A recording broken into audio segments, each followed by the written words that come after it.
But when you're in the same faith tradition, then that creates the law book, the standard. Because if you're, not to say that you can't be married to someone of a different faith, but then you still have to agree, like, which standard are we going to abide by, you know? Okay, and I'm going to just piggyback off of that a little bit because we haven't even talked about that. But since this is what, September, let's just say January through August, we have counseled several couples of faith, there are a lot of Muslims that are very non-Muslims. And let's just say it's not a good look. It's not a good look as far as because they have no basis. Their bases are different, and it just doesn't. When we go to talking about what Quran says, that person who's not is they're not even paying attention to what we're saying. So because that's what the brothers are getting. That's right. They have no understanding of it. And every time someone hits us up in our inbox or something like that, and they're saying, could you please speak with me and my wife? I always ask what the prerequisite of the situation is and what's going on, and they come to find out the sister is not Muslim. And I'm like, I tell him, here we go. Here we go. And so I always ask the brother, when you marry a non-Muslim, there's much responsibility that comes with that. Is there anybody that you talked to or spoke with that told you about the responsibilities of marrying a non-Muslim? A non-Muslim, that's right. And the brother has to be, you have to be more patient with a non-Muslim than you, of course, you have to do with a Muslim because of the different beliefs. So I said, and the brother was married to a Muslim before. So I said, bruh, you in a totally different situation here. I mean, I really, only thing I can tell you is to be patient. You want this marriage to work, you want Allah to guide her, you have to be more patient than what you think you're capable of being. He has to be seriously patient. I don't have the patience, so if me and her was to go, I got to have me with you. Excuse me? Huh? I would just hypothetically speak. Hypothetically? Okay, yeah, because failure ain't an option over here. We passed that point. I know that's what I'm saying. No return. Failure's not an option. But yes, we do have to, anybody that knows people, and you know the Deen, and you know people who are married to non-Muslim, you should always just be giving them reminders and putting it in their ear, things that they should be teaching. If you see them doing things that's outside of the Deen, that you know you're not supposed to be doing as a Muslim, the reminders are for the believers. And you've got to remember that you want for your brother what you want for yourself. A lot of people use that term incorrectly or wrong or however they state it out there. These are the types of things you're saying you want for your brother what you want for yourself. If you want them to be successful in the Deen, to have a successful marriage, to please Allah, to look good in the sight of Allah and everything, you need to be giving those reminders. Give those gentle reminders. You ain't got to browbeat nobody. You don't have to, because we all have our faults, we all have our flaws, and everything. But if you give those gentle reminders, and saying, okay, you letting her send the kids, over here to your grandparents, and some how they eat pork and doing different things. If you have knowledge of that, you need to give a reminder. You can't just sit back and well, she wanted to do this. I mean, that's not what Allah was saying when He said we could marry a non-Muslim, was to just go along with their belief. That's not what He's saying. But anyway, if this is not a football on what he should not be, but give the brother reminders of what he's supposed to be doing in the day. Right, and we say that because we deal with the other side of what we do is we have a prison platform, and we deal with a lot of inmates, and there's conversions all the time in prison. People in prison, lots of people are coming to numerous people, and when they are with these women, when they come in, and they've held them down, and so when they come out, they want to marry them. Okay, they want to, make it right. They've learned all about Islam and everything, and they want to come out. They want to make their situation right, but then they're marrying a non-Muslim. They've learned, yes, they can marry. Yes, they can marry, but then they go along with all the other stuff because they've probably been in a situation where they put them in a situation with them being incarcerated, and they just go along with a lot of the, the stuff that goes along with non-Muslims. That's many situations going on. We deal with a lot of situations. I'm just saying. We're situational people. We deal with a lot of situations. Okay. One more question for you guys before we start having some fun and before we start doing our little giveaways and stuff. We have some things for you guys that came to see us, which we definitely appreciate that. Oh, no, we have 3 more questions. Okay. All right. 3 key elements that people should seek in a mate, because there are always always get that question, what should I be looking for? I'm so lost. It's a lost society out here. So make this, try to make it, we're gonna try to make it quick. Couple of words, but 3 key elements in seeking a mate. Companion, having the same ideas about life, number 1. Number 2, liking to do the same kind of thing. It's really important. And Brother, you yeah, got it. besides wanting to be married to a Muslim husband, I wanted someone that was going to be really kind to me, and my husband is kind to me. I have a strong personality. Everyone knows me. I have a strong personality. Oh, I mean, good, sis. Yes. But my husband is very kind. All right. Yes, I want someone to be kind to me. But you know, and just to overview on that, and we don't know everything that goes on behind closed doors in anyone's marriage. And, and so that's, we're in a situation where we're trying to give advice. You can tell when someone's happy. Happiness cannot be fake. It's really authentic. And you can tell she's happy in her situation. You can tell that because it shows. If someone is not, it shows. And it just cannot be fake. First one I want to mention is, we already said faith, that's first and foremost, being equally yoked with Christians. Stability. I needed a companion faith that's stable. I don't want to have to argue and fight about the same things like we say our grandparents did and take it to another level. The same things over and over again. I need that stability in my life. I need to come home to know that I'm going to find the same person there every day when I come home. One of the people, she told me. You ain't want Aisha Jenkins to show She up? told me, and she'll probably correct me, but I don't remember. She that I was meeting 27 people, and she didn't know which one it was going to be on a certain day. Change is good. Change is good. So I thought about, so your name is not Sybil, it's right?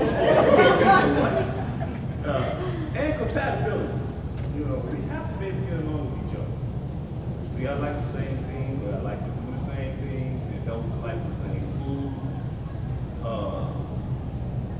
If she wants to watch the news every day for 6 hours, I have to be able to deal with that. Or find some kind of way to occupy my time, but yet still be with her at the same time. Still be that companion. And then the companionship as another. You said it all four. Yeah, Kadaris? I would say, since our time is limited, I would say that the 3 things I would immediately identify is to be God conscious, God aware, to love God, and also to have the quality of humility, to be a person who has humility, because humility gives us the ability to change our behavior, or our personalities, or whatever we are. Humility will help us to become new. And then for the last I would say is a vision. What is our vision for family life? What's our vision for community life? The bigger, broader picture of our relationship. What's the vision? And a person that shared, I think one of the things that my wife always said is that even though I didn't have a lot, that I presented to her a vision of where I want us to be. In other words, where we want to be within 10 years, where we want to be within 20 years. She said that I told her I was going to buy her a house, I was going to build her a house. And it took 30 years to do it, or 28 years to do it, but I built her a house. You know what I mean? So and I told her that when I was dating her, when I was talking to her. So the idea of giving her a vision, because she comes from a good situation, and I was coming from such a bad situation. That's a different situation. It won me over. I told my wife's daddy the same thing. I told my wife's daddy the same thing. He'll say, okay. It wasn't supposed to come out that way. I was supposed to be asking his permission, but I told him, I said, I'm gonna marry her and I'm gonna buy her a house. Okay, there you go. She had that vision. I'm sorry. Yes, Yeah, that works, man. And that humility, in a nutshell, that's the key to our success. We love each other so much that we humble ourselves. Yep. And we accept. And if she had 27 personalities, I gotta learn to love all of them. I'm gonna get to know them. I'm gonna learn them. I'm gonna learn what they want, and they're gonna love me more than they love life You itself. gotta keep the council on speed now. That's awesome. Okay. All right, That's something. good. But she didn't answer. She didn't answer. Oh, I'm sorry, it's okay, because I think he took the one. You could see it on her face. Yeah, I say But I I saw would her say, nodding for to you. add to Yeah. that, I was gonna say humility, but I had more, so I would say an industrious person, someone who's hardworking, and, someone who's clean. Mm-hmm. Cleanliness is important. Somebody who has a sense of cleanliness and personal pride in their physical, Y'all hear that, brothers? I would say someone who loves people, that loves other people, not just love me and my family, but I think I am attracted to my husband.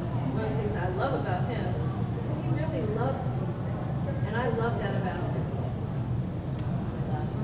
Can I point out that nobody here or on this panel said nothing about no money? Well, you know what? Because money will come. Yeah, money will come. If you're doing the right thing and Allah blesses Industrious, you, money will come. yeah. But long lasting and working relationships that we're happy in, and we're all those 27 people that we love, is from ain't got nothing to do with money. Right. Nobody trying to be a dour diva. And so we ain't got to go shopping here, right? Oh, yeah, we going. That's right. Don't get that twisted. Don't ever get that twisted. That's right. Yes, sis. I also noticed no one said anything about attraction or love. Well, physical attraction is something that you're gonna always have first when you meet someone. Because I tell my husband all the time, I said, people will say, oh, you look this, I said, you don't see me in the morning, but I said, honey, you see me from your heart. Right. You know, so Right. so you love me from your heart. People will see you from your beauty, but when you see someone from your heart, There's a whole different glow because when we first got together, I was not attracted to him and we did not get along. You what? I couldn't tell you. You weren't my type. Girl, That's what they all say. No, you made yourself my type. You grew on She me, liked but it. I wasn't attracted to him at all. No, but the love and she commented on that, and the love part of it is because what I've learned, and this is what I'm not giving you what happened when I first started messing with her.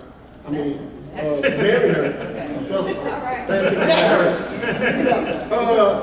but the love thing, what I learned in marriage is, like, love comes after you find out the compatibility and you go through things with this person. That's when I found out, I love her now. I understand what love is. The other thing is infatuation. Your You know, love is just- intangible. you You know, don't. I love You can't your appearance, I touch, love grab, this. or manipulate love. That's But right, love that's is right. ever present It and wasn't- real. It wasn't It's like more a real than physical- anything else. A physical sense, because then the more we grew together, that's when, I started saying, oh my gosh, I just Right, I just, really wow, this woman here. care for this guy. This is the best woman in the world. Yeah, it grows to that. So, everybody is looking for that fantasy and then, Falling and, in love. Yeah, those moments. So love, that word can mean so much. That's the whole him-her thing. What does it mean to him? What does it mean to me? What does it mean to me because of my background? What do I understand of love? Some Yeah. women think being abused is being abused. Yeah. So love is love is a word that you have to be it means a lot of things. So there are times that I've said to myself, I can't live with him anymore. I can't live with this person anymore.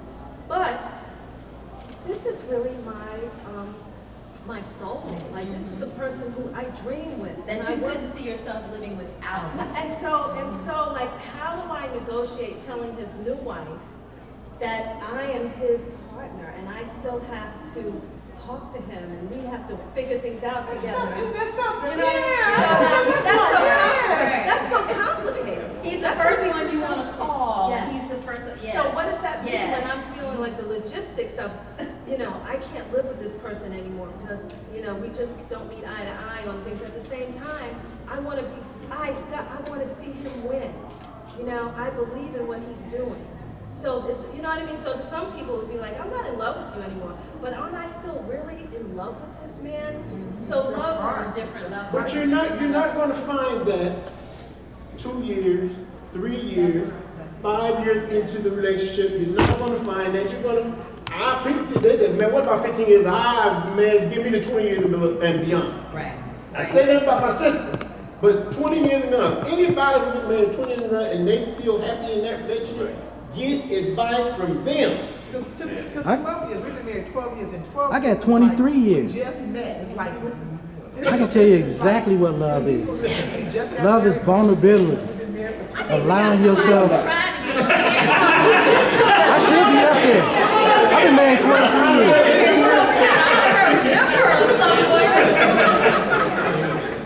All right, we're going to move on to the next question. What's something you thought you wouldn't be able to deal with being married that you now feel is a piece of cake? Okay, what? Hold on. We're live streaming, so we got to get the audio here. Okay. All right. What's something you thought you wouldn't be able to deal with being married that you now feel is a piece of cake? That you said in your mind, I ain't going to be able to deal with somebody that's like this, whatever, that you deal with now. Yeah. That's what we want to know. I'm gonna say that I didn't think that I would be able to deal with him being loud. He gets really loud. I don't get loud. Loud. I don't get that loud. You know, you know, I'm sitting here watching something on TV or whatever. Repeat the question. What's something you thought you wouldn't be able to deal with being married that you now feel is a piece of cake? You know, he gets really loud. You know, sometimes I'm at home watching TV or whatever, he'll come in, you know, I can hear the garage go up or whatever. I thought, thinking he just gonna come in and give salams or whatever. He come in and singing, oh no, you know, just singing, hey, baby, right. just loud. I'm like, If you gonna say how I sing, I missed that. Whatever that was said on TV, you can't rewind. You know, I just missed that part. So, you know, it's just something that I learned to do. And he likes to sing. You know, he's always tell me, now do it right now. okay, always around the house singing. And I didn't think that I would be able to deal with that, but it's something that's grown on me. I didn't think I would be able to deal with her being, What? huh? What? Like, you talk. You know what I'm saying? And I bet you a lot of guys go through this because I would talk to them. I talk more than you. Girl, you talk. I talk I'll be falling asleep. You can't be serious. Be going to sleep. You cannot be serious. Because it's probably the things that I talk about. I don't know. Yeah. Keep my interest or something. They be on a National Geographic though. But we're gonna throw that to the elements. Well, I thought, and my husband said earlier that he was married 3 other times. I am his 4th and last wife. I want them to go down. Inshallah. I want them to go down in history. That I didn't think, because I was married before, and I didn't know what a blended family looked like or what that would look like for me. I was clear that in my mind is that this brother been married 3 times. He wants to be married, and he may know how to maintain a marriage, but they just didn't know what they was doing. So I didn't think that I would be able to do that, but now it's such a cakewalk. It's like, See, I love this panel. It just got all kind of different stuff up here. And one of the reasons because of it, because he's made it clear to me in our relationship that he is committed to this marriage, to this relationship. It doesn't matter what anything else has happened in the past, that the unit is him and I. So that he made it easy for me. And nothing comes before You it. agree or disagree, Abdul? I agree with her, and for me, I haven't seen a situation that I don't feel that I couldn't handle. You know, and that's not being boastful or anything like that, but I feel like whatever comes my way, I can deal with it. You know, and if I can't deal with it, I can find out how to deal with it. But I've never been one who shied away from many things, except for public speaking like this. Everybody knows I am not a public speaker. Look, we will make you step up your game. That's all I'm saying, that's all. So believe me, I'm struggling up here. Great job. Great job. But I really don't. I haven't seen that thing. What about your first marriage? Well, I'm not that trying to was, start that. that, I ain't worried about that. that's That's a cakewalk, okay, baby. and that's Got okay. it. I mean, you didn't come in there thinking like, hey, You know, you I'm missed about to the get first married. part. Everybody has some marriage anxiety. You You missed had to the- have some on your You first missed the first part when I was sharing my relationships in the past, my upbringing, and examples that I had as a being raised coming from a broken family. I've got 6 brothers and sisters. We all got different daddies. You know, that kind of stuff. So marriage was high on your So, well, marriage was something I didn't know nothing Oh, about. yeah, I yeah. understand. Yeah, I yeah. understand marriage, right? Marriage to you was a bunch of heartache. You know, a hard time. But so when I got married the first time in 19, after I got this young lady pregnant, okay, it was like, well, you know, you got to marry her now because you got a child. Huh?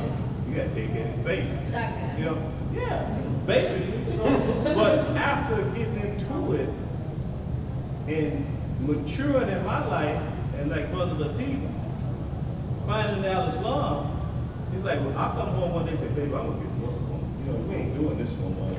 You know, and she's like, Hey man, I had the same experience. I said, that ain't going on check here. this out. What you said, man, I said, hey, it's Islam, and I want Islam in my house. She said, okay. Man, I about fell out. When I tell brothers that story, they don't get the same reaction, and I feel you, I completely feel you. Wow. Because like we like 23 years old, and she like, well, we like to party, we go out, we have a good time, we do this, we do that. I ain't sharing all that with y'all, but you know, we do this, we do that. I'm like, nah. So, you know, it just got worse and worse and worse, and after 5 years, it was over, it was a wrap. Oh, this is after you got married? Yeah, it was a All right. wrap. I got the We're question. gonna The move question on. was, All right. did you have, what was the question? Something that you would be able to I deal thought you with. couldn't do it. something that you're dealing with Right. now. We're gonna move on to your next That's question. He has a. Not really. I was We just gonna give him time I was now. trying to relate. So where Robin at? That's the question. I gotta see Robin. This is Coral. Of course, every man, you know, a woman's lifestyle is different. Girls stay in the house, men be out in the street. And I was like, I can't take this slow pace getting out the bed or not working. I get out the bed and every day is like go time for me. I gotta be doing something. Can't be laying around the house watching TV. It don't take me but 30 minutes to shower, get dressed, and be into something. And the slow pace of married life and dealing with babies, sitting up with a woman, she's sitting around with a baby 24/7, breastfeeding and doing virtually nothing. Oh, So- stop it. No, I mean, compared to Robin coming out here. You about to get in trouble, right? Be honest. We had a fight or flight, so I stayed in for the fight. And I said, I can do this. I said, I love how I can do this. So I said, I can hold a baby. So I had to teach myself to be gentle. I had to teach myself to be patient. I had to teach myself to enjoy it. And it was a lot easier. Because I like to take risks. And usually what don't kill you, it makes you stronger. So I learned to enjoy being a husband in a house and being a servant, something other than myself. So I lost self and I gained a family. So in my every waking day, I didn't buy people that knew me. I wouldn't buy myself a pair of new tennis shoes or a pant. You know, the kids were buying new outfits. I didn't care less because I was trying to take care of my family. So I put family and I said, I want to make a peaceful, safe environment for my wife. I said, because she comes from a background, her background was kind of quiet and bougie. She had these matriarch, Robin, get yours. She she had a grandma. is. She had 2 southern grandmas that raised her. Her parents would pick her up from the grandma's house every day after school. And they sat at the Thanksgiving, I remember went to the Thanksgiving, went to the house, the table, quiet. I'm like, you can hear the plate before you. You know, my life was totally the opposite. My life was free spirits, 10 conversations at the same time. Raising hell 24/7. Somebody was fighting, somebody was crying, somebody was laughing, somebody was telling a joke, you know, somebody was telling somebody to go here and do this. And so hers was completely opposite. So I said, this is gonna be the biggest challenge of my life, is to slow down, calm down, and be a husband. Okay, I'm gonna have to let you, because we only got so much time. Yeah. All right. So that's scary. A man stepping into a woman's world. That's hard to do. Sister Pearl. When I got married, I had a fantasy that it was just going to be beautiful. I had no fears. No fears. I didn't even think we would argue. So, I mean, that was my world at the time. I really had there were no fears. I thought everything was just going to be. So you learn to deal with So- disagreements. So what's something that you felt that you would not be able to deal with? At the time, it was nothing. It was nothing that I thought I would not be able to deal with. I just thought everything was going to be just wonderful. Wow. And there are some of us that I guarantee you my wife was the same way. She had no fears. Brother Latif, So we wanted to deal with She reality. didn't care what her mama thought. Okay, that's a good one, She son. saw my dad said, when are you gonna help?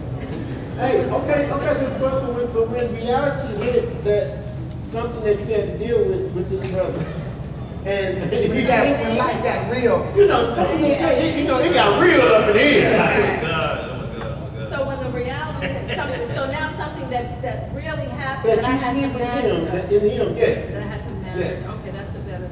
So I will say, just accepting that we think so differently about things, like realizing, wow, like he thinks that way. Really? Is that what y'all be thinking about us? You know, like Yes, sir. just accepting that he's so, that not just him, but just the realization that men process and think so differently. So now accepting it, because in the beginning I thought it was just him. Oh, no. So that's partly why I wrote for Sakina, the Muslim, you know, my reflections for married women, was to share some of the things that I realized, because I thought it was just him. And then when I realized, oh, men are really different. So now you can just step back and just be like, oh, this is fascinating, you know. It's just wonderful that he thinks this way. Oh, I love married women. All right, Brother Latif.